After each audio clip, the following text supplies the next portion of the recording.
Hello dear students, मैं राधेश्याम यादव आपके प्यारे यूट्यूब चैनल एजी काका पर आप सभी का स्वागत करता हूं। आज जहां पर मैं खड़ा हूं वो है गेहूं की फसल। जिसको लगभग 25 दिन का समय हो चुका है, 25-26 दिन का समय हो चुका है बुआई के।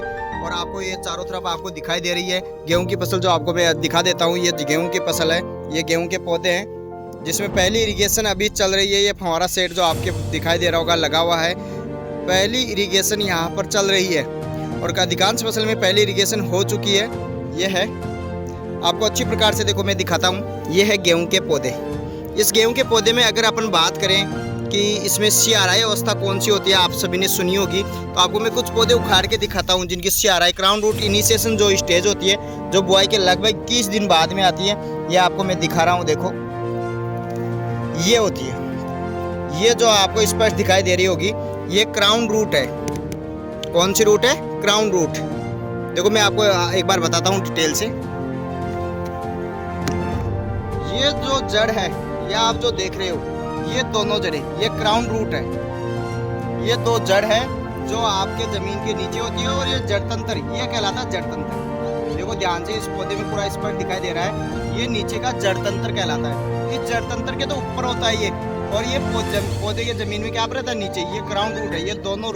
ये दोनों रूट जिस समय बन जाए, क्योंकि इसमें पानी दिए हुए है, लगभग 3 दिन का समय हो चुका है। तो ये देखो, इसमें इन्होंने क्राउन रूट ने जो ग्रोथ है वो कर ली है। ये है क्राउन रूट। आप सभी अब पहचान सकते हो, जो भारद्वाज ने दी थी कि पहली इरिगेशन इस समय करनी चाहिए। किस समय करनी चाहिए? Crown root initiation. ये बुआई की 21 दिन बाद में आती है, लेकिन आप पहला पानी है गेहूं में 20 से 25 दिन के अंतराल पर दे सकते हो। ये पौधे को अपन वापस लगा देते हैं। जैसे अपन पहले सिंचाई कर दे तो उसके 4-5 रोज के बाद में, लगभग आपको 25 दिन के बाद में या 30 दिन के बाद में इसमें निराई गुड़ाई कर देनी चाहिए।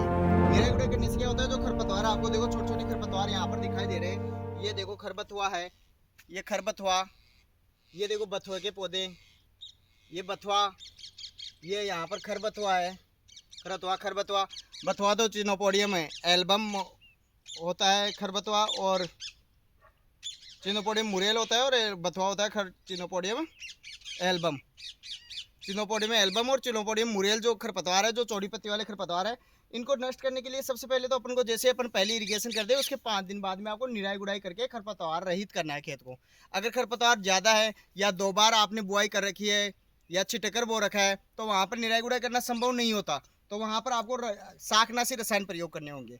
तो जोड़ी पत्ती वाले जो खरपतवार जो आपको अभी मैंने बताए, बथुआ, खरबथुआ, जंगली पालक, इनको नष्ट करने के लिए आपको 2,4-D डाइक्लोरोफिनॉक्सी एसिटिक एसिड जो आता है, उसका आपको आधा किलोग्राम प्रति हेक्टेयर में, एक हेक्टेयर में आपको, जो 10 बाई 10 का है, 10 मीटर लंबा है, 10 मीटर चौड़ा है, उसमें आपको आधा किलोग्राम है 2,4-D का छिड़काव करना है। ये लगभग आपको 35 से 40 दिन के बाद में करना है। जैसे निराई गुड़ाई हो जाए पहले, उसके बाद में करना है आपको 2,4-D का प्रयोग। जो इसमें खरपतवार और फसल के मध्य जो कंपटीशन का जो टाइम होता है गेहूं की फसल में, वो भी होता है 35 से 40 दिन। तो उस समय आपको खरपतवार शाकनाशी या खरपतवार नाशी का प्रयोग करना है।